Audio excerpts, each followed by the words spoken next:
Assalamualaikum warahmatullahi wabarakatuh. Alhamdulillahi rabbil alamin. Allahumma salli ala Sayyidina Muhammad wa ala alihi Sayyidina Muhammad. Ya Karim. Pada kali ini kita membahas kitab Ad-Durrun Nafis, yaitu permata-permata yang indah.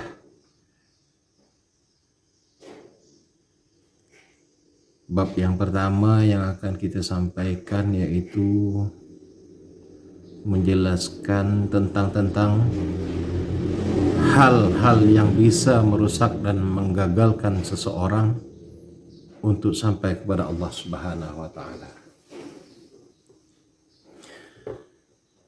Hendaklah kita ketahui bahwa yang terpenting Anda harus memelihara diri Anda agar jangan sampai jatuh ke lembah maksiat, maupun maksiat lahir ataupun maksiat batin. Begitu juga hendaknya Anda dapat melepaskan diri dari hal-hal yang dapat merusak perjalanan cita-cita menuju keridhaan Allah Subhanahu wa taala, atau yang dapat menggagalkan maksud Anda ke arah yang dimaksud.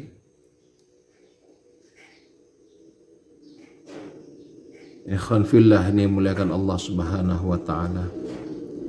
Hal-hal yang dapat merosakkan perjalanan menuju Allah Subhanahu wa taala itu banyak sekali. Di antaranya pertama yaitu sifat kasal. Sifat kasal ini artinya malas. Malas untuk mengerjakan ibadah kepada Allah Subhanahu wa taala, padahal sebenarnya dia itu dapat dan sanggup untuk melaksanakan ibadah tersebut. Yang kedua yaitu futur. Orang yang futur ini yaitu orang yang bimbang atau lemah pendiriannya, tidak memiliki tekad yang kuat karena terpengaruh oleh kehidupan duniawi. Yang ketiga, yang berikutnya itu hal-hal yang merusak perjalanan menuju Allah Subhanahu wa taala, yaitu yang ketiga ini yaitu malal atau sifat bosan. Cepat merasa jemu dan bosan untuk melaksanakan ibadah karena merasa terlalu sering dilakukannya padahal tujuannya belum juga tercapai. Timbulnya hal-hal tersebut di atas adalah disebabkan karena kurangnya kekuatan rasa keimanannya, kurang mantapnya keyakinannya, dan banyak terpengaruh oleh hawa nafsunya sendiri. Selanjutnya, hal-hal yang mengakibatkan gagalnya untuk mencapai tujuan antara lain adalah penyakit syirik khafi, yaitu syirik yang tersembunyi di dalam dada. Atau dengan lain perkataan, timbulnya suatu tanggapan di dalam dirinya, di dalam hatinya, bahwa segala amal ibadah yang dilakukannya adalah sepenuhnya dari kemampuannya sendiri, tidak dirasakannya dan tidak diyakininya bahwa apa yang dilakukannya itu semua pada hakikatnya daripada Allah Subhanahu wa taala. Ikhwan fillah, dimuliakan Allah Subhanahu wa taala. Segala sesuatu yang Allah ciptakan ini yaitu makhluk pada dasarnya atau hakikatnya adalah seakan-akan alat belaka dari Allah Subhanahu wa taala. Namun Maha Suci Allah daripada memerlukan segala alat apapun. Hal-hal yang tergolong dalam syirik khafi diantaranya adalah sebagai berikut.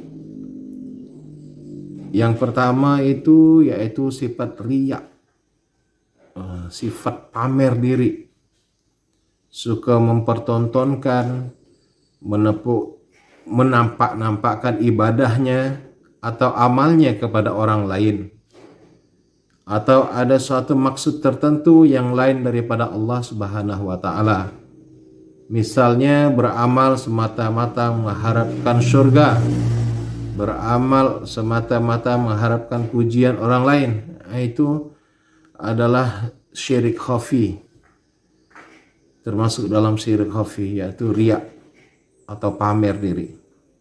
Yang kedua yaitu sum'ah.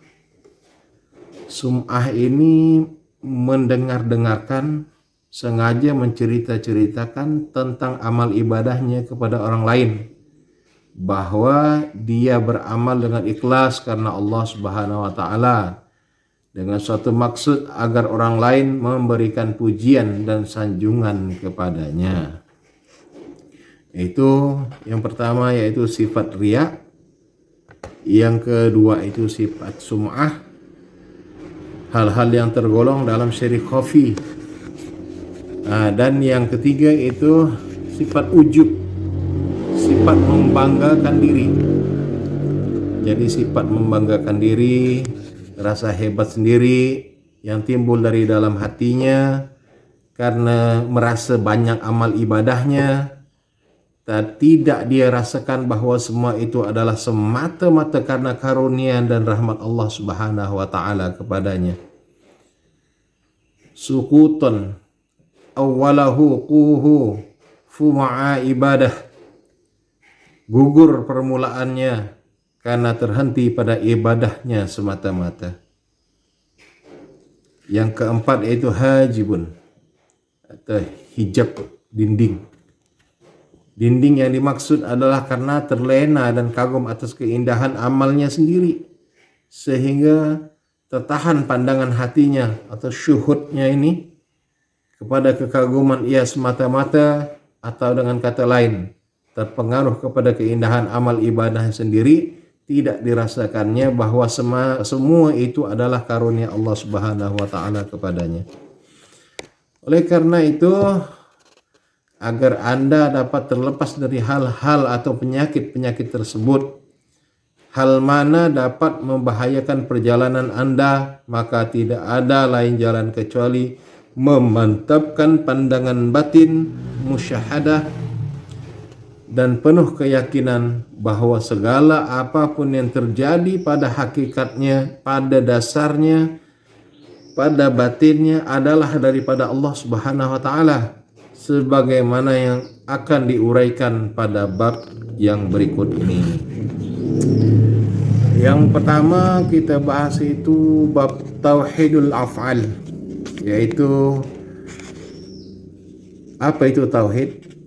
Tauhid itu mengesahkan Allah Subhanahu wa taala, tentang keesaan segala perbuatan Allah Subhanahu wa taala. Jadi tauhidul af'al ini kena pasal yang pertama. Hendaklah kita ketahui bahwa segala apapun juga yang terjadi di dalam ini, di alam semesta ini, pada hakikatnya adalah af'al atau perbuatan Allah Subhanahu wa taala. Pada hakikat artinya dalam batin, bukan pada zahir kita. Hakikat itu di dalam, bukan di luar. Jadi karena ada sabda Rasulullah sallallahu alaihi wasallam,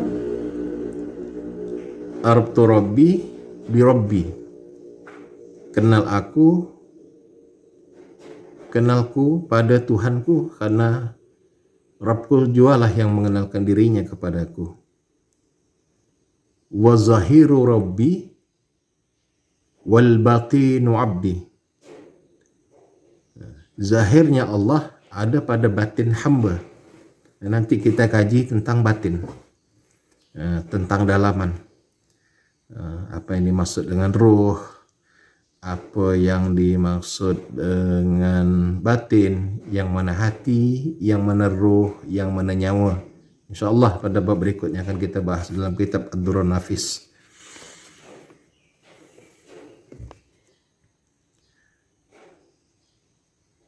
Jadi hendaklah kita ketahui adalah segala yang terjadi di alam dunia ini La maujud. La, tidak. Maujud, tidak ada yang nyata. Fi hakikatin, pada hakikatnya. Illallah, hanya Allah. Yang terjadi dalam alam ini dapat digolongkan pada dua golongan. Yang pertama, golongan baik. Yang kedua, golongan jahat atau jelek. Yang pertama, baik pada bentuk rupa dan isi hakikatnya seperti iman dan taat.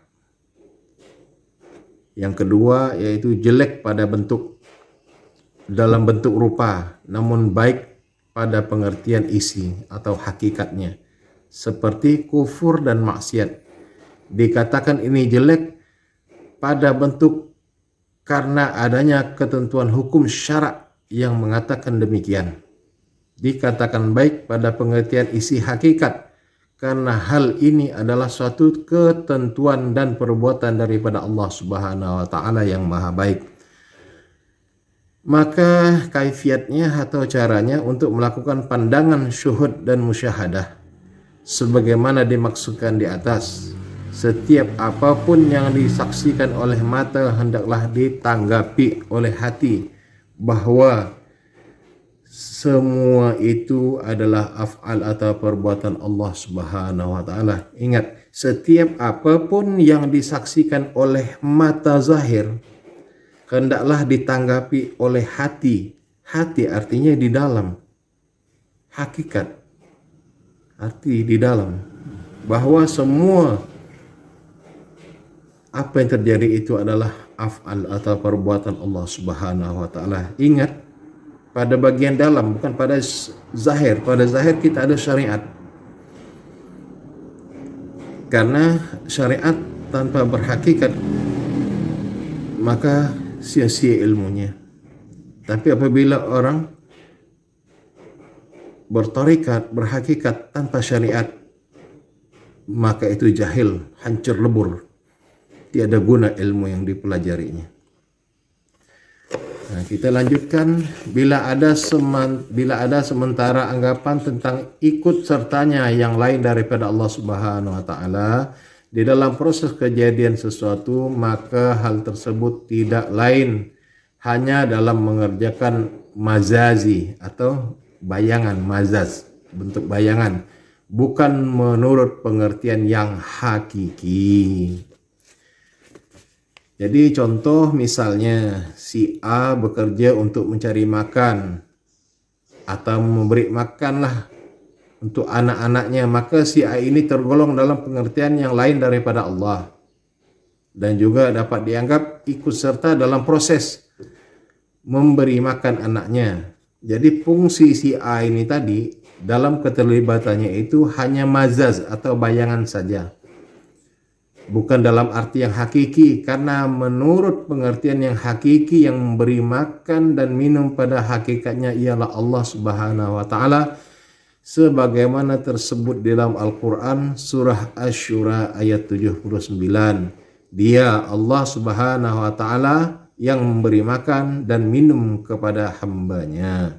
Jadi segala macam perbuatan, sikap atau tingkah laku, apakah perbuatan diri sendiri ataupun perbuatan yang terjadi di luar dirinya, adalah termasuk dalam dua macam pengertian.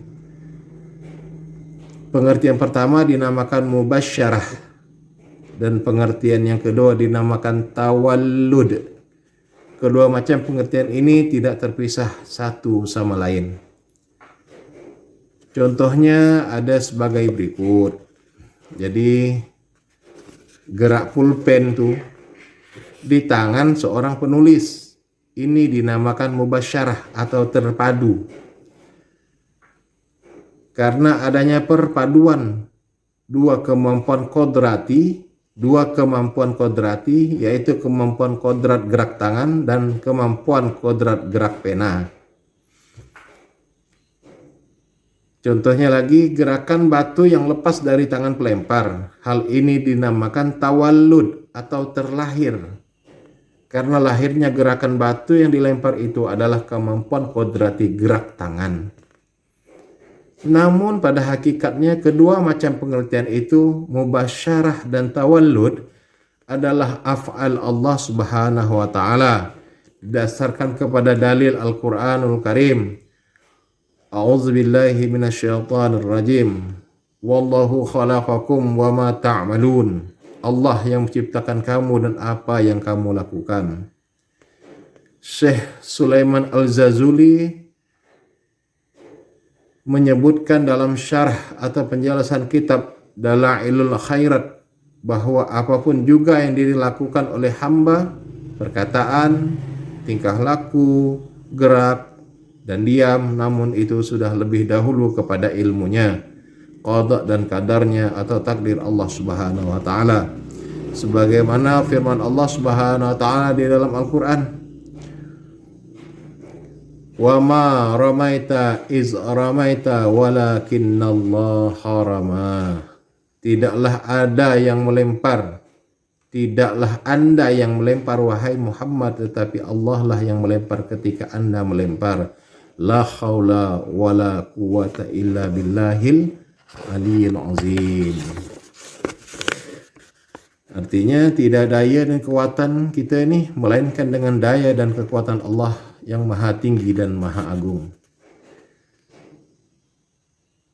Hadis Rasulullah sallallahu alaihi wasallam, la tataharraku zarratun illa biiznillah. Tidak bergerak suatu zarah pun melainkan atas izin Allah Subhanahu wa taala. Ikhwan fillah ini rahmati Allah Subhanahu wa taala. Jadi kita membahas kaji zahir dan kaji batin. Ya, apapun yang saya sampaikan pada saat ini itu adalah perkara tentang batin, perkara tentang dalam. Jadi bukan pada unsur syariat. Jadi karena unsur syariat dan unsur kebatinan itu tidak bisa dipisah. Dia tetap menyatu. Makanya bersyariat tanpa hakikat, maka itu menjadi sia-sia segala amal ibadahnya. Karena dia tidak mengerti siapa dirinya, dia tidak mengerti siapa Allah Ta'ala yang maha menciptakannya. Semuanya tiada dia kenal. Dari mulai keadaan dirinya, siapa dia, siapa baginda Rasulullah SAW itu bagi dia, yang zahirnya itu siapa, yang batin dia itu siapa. Insya Allah akan kita jelaskan di bab yang berikutnya. Jadi tidak bergerak satu zarah pun, kata Rasulullah dalam hadisnya, melainkan atas izin Allah Subhanahu wa taala. Atas dasar pandangan musyahadah inilah maka Nabi SAW tidak mendoakan kehancuran bagi kaumnya yang telah menyakiti beliau. Ingat cerita mereka di Taif, Rasulullah dilempar dengan kotoran, dilempar dengan batu, bermacam-macam. Tapi karena dengan hakikat ini bahwa yang melempar itu adalah Allah Subhanahu wa taala, bukan mereka yang melempar Rasulullah, maka Rasulullah tidak mendoakan kejelekan kepada mereka, tapi mendoakan segala macam kebaikan kepada mereka. Dan alhamdulillah pada saat ini negeri Taif itu 100% mayoritas Islam yang beriman. Jadi berbagai macam hinaan, cacian, bahkan siksa yang dilancarkan oleh golongan jahiliyah kepada Rasulullah sallallahu alaihi wasallam, namun beliau balas dengan doa, Allahumma hdi qaumi innahu la ya'lamun. Ya Allah, tunjukilah kaumku karena sesungguhnya mereka tidak mengetahui. Jadi apabila Anda tetap selalu atas pandangan musyahadah tauhidul af'al dengan penuh keyakinan tahqiq, penuh keyakinan ditahqiq, maka terlepaslah Anda daripada penyakit dan bahaya syirik khafi sebagaimana yang telah disebutkan di atas tadi, sehingga akhirnya Anda akan mendapat meyakinkan dengan jelas bahwa segala yang berupa wujud majazi, wujud bayangan itu lenyap dan hilang sirna dengan nyatanya nur uzudullah yang hakiki. Catatan, apalah artinya cahaya pelita yang dinyalakan di siang hari dibandingkan dengan cahaya matahari yang cerah memancar? Apabila secara terus-menerus Anda latih dengan pandangan atau musyahadah, demikian sedikit demi sedikit dengan tidak tercampur baur antara pandangan lahir dan pandangan batin, maka sampailah Anda pada suatu maqam atau tingkatan yang dinamakan maqam wihdatul af'al. Pada tingkatan ini berarti fana, lenyap segala perbuatan makhluk, perbuatan Anda sendiri atau perbuatan yang lain dari Anda, karena nyatanya perbuatan Allah yang maha hebat. Jahat, jelek ataupun baik pada hakikatnya daripada Allah Subhanahu wa taala. Sebagaimana yang saya kemukakan di atas tadi berkali-kali, bahwa segala macam perbuatan, kejadian, peristiwa apapun yang menjadi pada hakikatnya adalah perbuatan Allah Subhanahu wa taala, yang baik maupun yang buruk. Kita katakan demikian karena didasarkan oleh keterangan hadis Rasulullah SAW di dalam doa beliau, Allahumma inni a'udzubika minka, ya Allah, hamba berlindung kepadamu dari segala kejahatan yang datang daripadamu. Jadi Allahumma inni a'udzubika minka, ya Allah, kata Rasulullah, hamba berlindung kepadamu dari segala kejahatan yang datang daripadamu. Jadi datang daripada Allah Subhanahu wa taala. Terus kita bahas sehingga sampai mengerti, tonton sampai habis agar mengerti apa yang dimaksud dengan tauhidul af'al, antara hubungannya zahir dan batin. Catatan, dalam hadis lain ada pula isti'azah atau permohonan perlindungan diri yang diajarkan Rasulullah sallallahu alaihi wasallam. Allahumma inni a'udzubika min syarri ma khalaqta, ya Allah, hamba berlindung kepadamu dari segala kejahatan apa-apa yang Engkau ciptakan. Kalau sekiranya kejahatan, kejelekan itu bukan daripada Allah Subhanahu wa taala pada hakikatnya lagi ini ya, bukan masuk kepada zahir, pada hakikatnya, pada pandangan batin. Karena yang kita pelajari ini pandangan batin. Maka tidak mungkin beliau mengucapkan doa demikian. Allahumma inni a'udzubika min syarri ma khalaqta, ya Allah, hamba berlindung kepadamu dari segala kejahatan apa-apa yang Engkau ciptakan.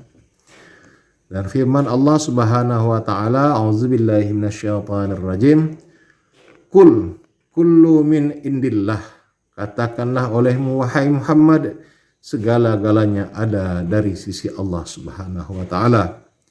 Jadi sebagian dari arif billah memberikan sebuah misal atau contoh untuk sekedar mendekatkan faham, namun bukan berarti tepat demikian hubungan antara hamba dan Tuhannya, ialah laksana wayang yang dimainkan oleh dalang dengan bermacam gerak dan laku. Namun semua gerak dan laku si wayang itu adalah suatu kenyataan atau mazhar daripada perbuatan dan laku pak dalang semata-mata, bukanlah gerak dan laku dari wayang itu sendiri.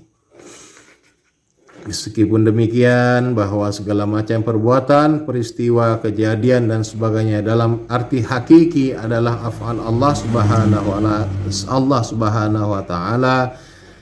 Tapi janganlah Anda tafsirkan gugur taklif syara. Ini diperhatikan di sini. Jangan sampai gugur taklif syara. Karena kita manusia yang bersyariat, yang diajarkan oleh Rasulullah untuk makan, minum, sholat, berbuat yang baik. Jangan sampai kita tinggalkan, dan kita sampai kita lupakan ini. Segala yang jahat-jahat, yang tidak baik, yang dilarang oleh Allah, dilarang oleh agama, kita tinggalkan. Karena kita pada zahirnya itu kaji tetap dosa, tapi pada batin memang karena Allah Subhanahu wa taala. Tapi apabila Anda menyandarkan kepada tauhidul af'al ini, apabila sekiranya Anda sampai berkeyakinan, beriktikad, gugur taklif syara atau tidak perlu bersaniat lagi, maka jatuhlah Anda ke dalam golongan orang yang dinamakan kafir zindik. Nauzubillahi min zalik. Oleh sebab itu, pegang teguh syariat Nabi Muhammad SAW, tetap dan terus menerus musyahadah af'al sehingga Anda selamat dalam arti yang sebenarnya. Bila mana tidak dengan musyahadah af'al, meskipun Anda sudah lepas daripada syirik jali, yaitu syirik yang nyata, namun belum tentu Anda sudah lepas daripada syirik khafi. Allah Subhanahu wa taala berfirman, firman Allah Subhanahu wa taala, sebagian besar antara mereka masih tidak beriman kepada Allah, malah berlaku syirik. Wa ma yu'minu aksarohum wa hum musyrikun. Quran surah Yunus ayat 17. Sebagian besar antara mereka masih tidak beriman kepada Allah, malah berlaku syirik. Syed Umar bin Al-Farid radhiyallahu anhu berkata dengan dua bait syairnya. Nah, jadi ada syair nih. Syairnya begini bunyinya nih. Andai kata terlintas kilas dalam khatarku, getaran hati di dalam dada, satu kehendak yang lain daripadamu ya Tuhan, disadari ataupun tidak. Wahai celakanya diri ini, remuk hancur di lumpur murtad. Dengan pandangan, tanggapan, dan anggapan yang keliru ini menyebabkan Anda tidak termasuk dalam golongan mukmin yang sempurna. Tetapi bila mana musyahadah Anda benar, tidak ada yang berbuat pada hakikatnya melainkan Allah, tidak ada yang hidup pada hakikatnya melainkan Allah Subhanahu wa taala, dan tidak ada yang mewujud pada hakikatnya melainkan Allah Subhanahu wa taala, maka dengan demikian termasuklah Anda dalam golongan ahli tauhid yang benar. Suatu golongan yang dijanjikan Allah dengan dua surga. Surga yang pertama adalah surga ma'rifatullah di dunia, dan surga yang kedua adalah surga akhirat yang sudah dikenal berdasarkan dalil dan nas. Syekhuna Alimul Alamah Al-Bahrul Arik rahimahullahu ta'ala berkata, siapa yang berhasrat ia kepada surga akhirat yang berupa bidadari, hanya ingin sedekat-dekatnya pada hadirat Allah Subhanahu wa taala dengan ruqyatullah, melihat Allah dengan nyata di akhirat kelak. Nikmat yang paling tinggi di akhirat adalah ruqyatullah. Jauh sekali beda nilai antara nikmat itu dibanding dengan nikmat surga dalam pengertian bidadari, istana, pakaian, dan lain-lain sebagainya yang sering dikemukakan. Begitu pula tentang kenyataan melihat Tuhan dalam arti ma'rifatullah di dunia ini yang telah terbuka pada hati orang-orang yang arif billah, hanya sebagian sangat-sangat kecil saja dibandingkan dengan ruqyatullah di akhirat kelak.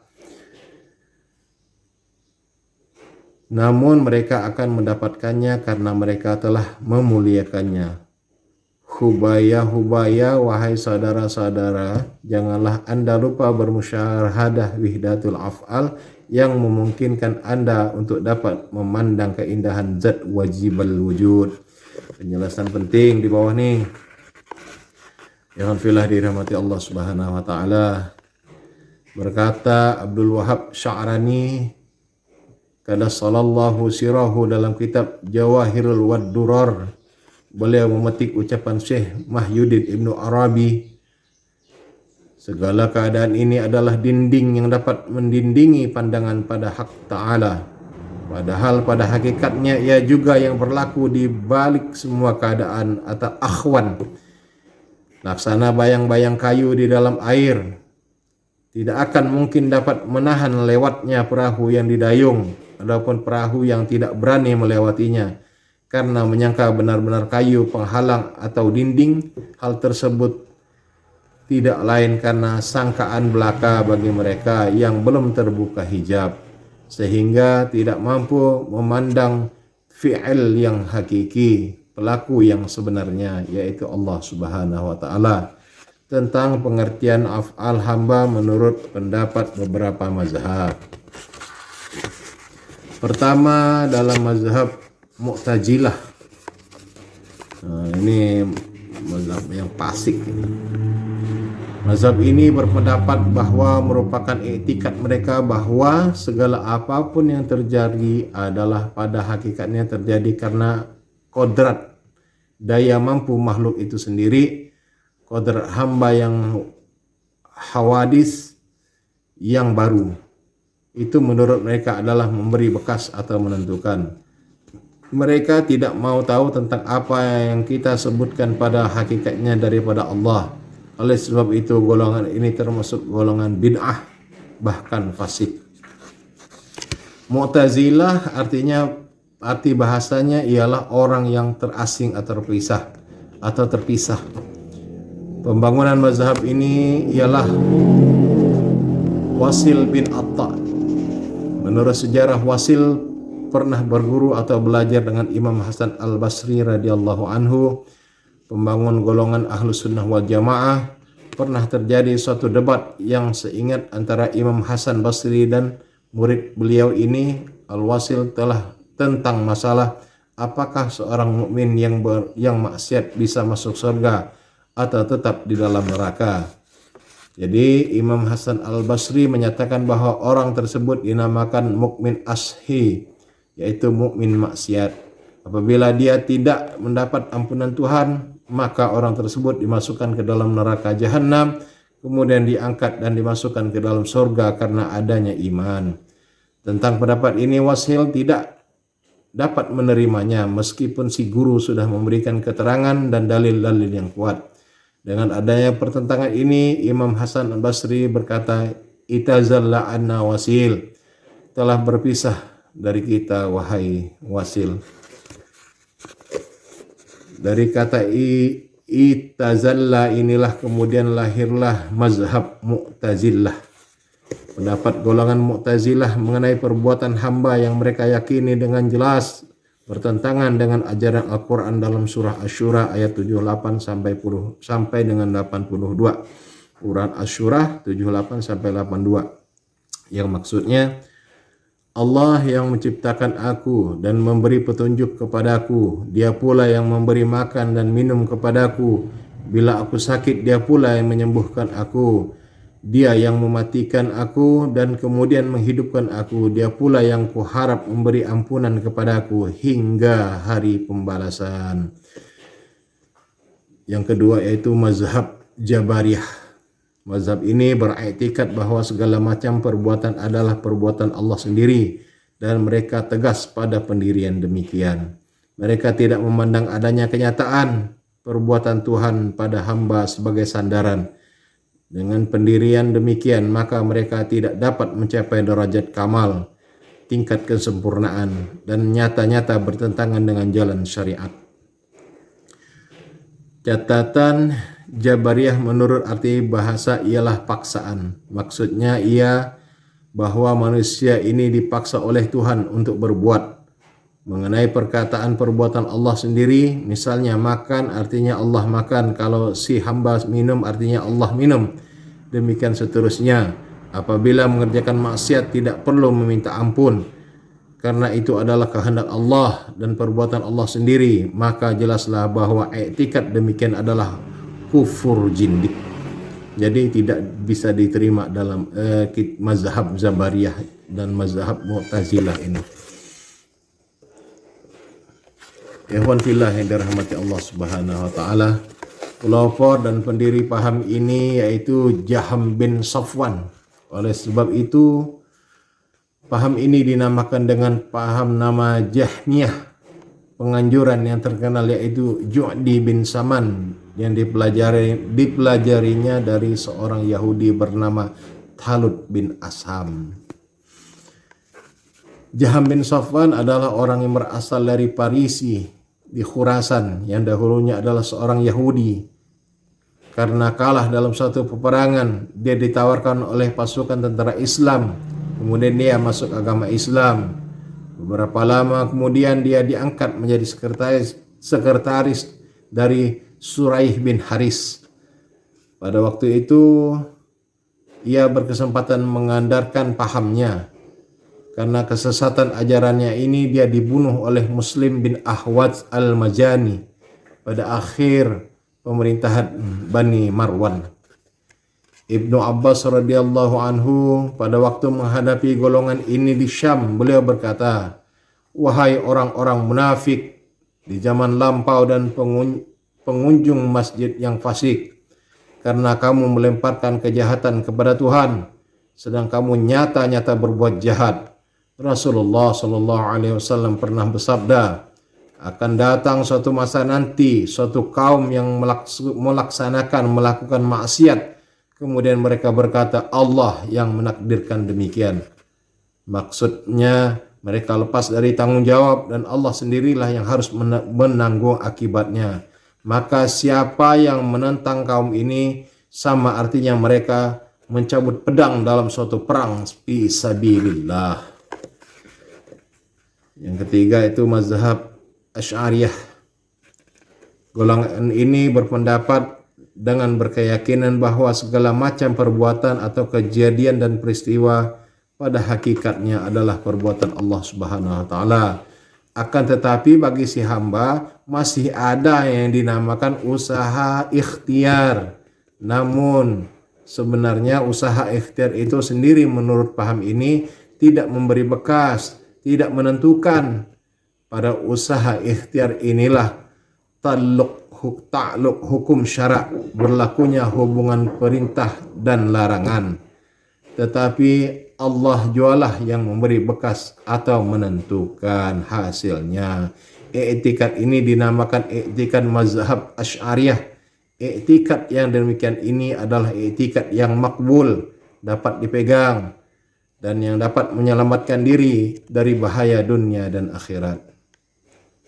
Hanya saja tingkat ini masih belum dapat mencapai suatu martabat kasyaf, tingkat pandangan tembus atau cerah dalam arti hakiki. Karena masih ada apa yang mereka sebutkan usaha ikhtiar daripada hamba. Sehingga dengan demikian berarti masih dalam keadaan ghisyuah atau tertutup menurut pengertian wihdatul af'al yang kita maksud. Catatan pembagian mazhab ini ialah Imam Al-Asy'ari. Beliau ternyata berjasa besar dengan menyusun ilmu kalam, ilmu tauhid yang sampai sekarang dipakai oleh hampir seluruh umat Islam dunia. Beliau juga tercatat sebagai pembangun Ahlus Sunnah wal Jamaah. Keempat yaitu Ahlul Kasab, kelompok yang berpandangan tembus cerah kepada Allah. Kelompok ini adalah suatu kelompok yang sudah terbuka segala dinding atau hijab, serta tembus pandangan serta pengertian mereka terhadap keesaan Allah Subhanahu wa taala. Karena mereka terhadap